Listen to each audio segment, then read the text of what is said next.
The rest of the story. You think we've got problems?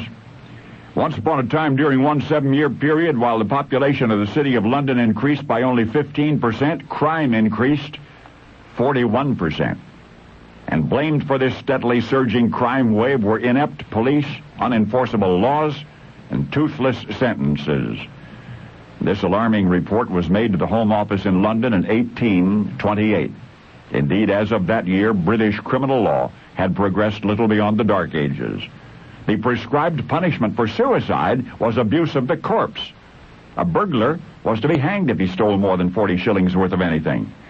In fact, any one of 100 crimes could send a man to the gallows, technically. But such was the impotence of the British judicial system that very few condemned men ever died of anything but natural causes.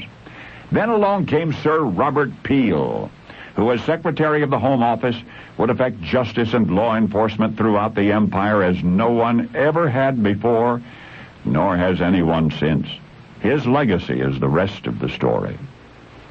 For Sir Robert Peel introduced the legislation which matched crimes with their respective punishments more precisely, which assured convicted criminals that their sentences would be served, which encouraged crime prevention, prison reform, criminal rehabilitation, and perhaps most significantly, which bestowed upon London its first disciplined, unified law enforcement agency headquartered at Scotland Yard.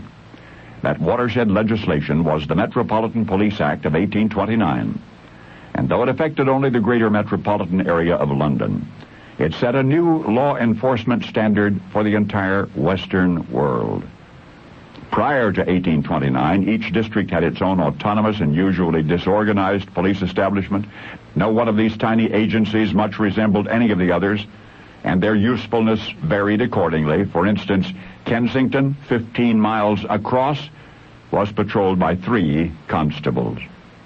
Under this old systemless system, corruption abounded, outlaw gangs ran free, until Sir Robert Peel, virtually single-handed, established the London Metropolitan Police Force. Peel went on to become Queen Victoria's Prime Minister. And then, June 29, 1850, he was thrown from his horse while riding through Hyde Park, and 3 days later, of injuries incurred in the accident, he was dead at 62. His untimely passing plunged England into almost unprecedented national mourning. He would be remembered, however, as one of the best-loved British statesmen of all time. And yet, to keep posterity's approval in perspective, back in 1829, there were many critics of Peel's proposed police force. Too costly, some argued, too much power, others said, an invasion of local self-government. In fact, had one witnessed the creation of the London Metropolitan Police and its immediate, ardent opposition, Sir Robert Peel's eventual place in history could never have been imagined, nor that he, for his creation, one day would be so revered that his policemen would bear his name.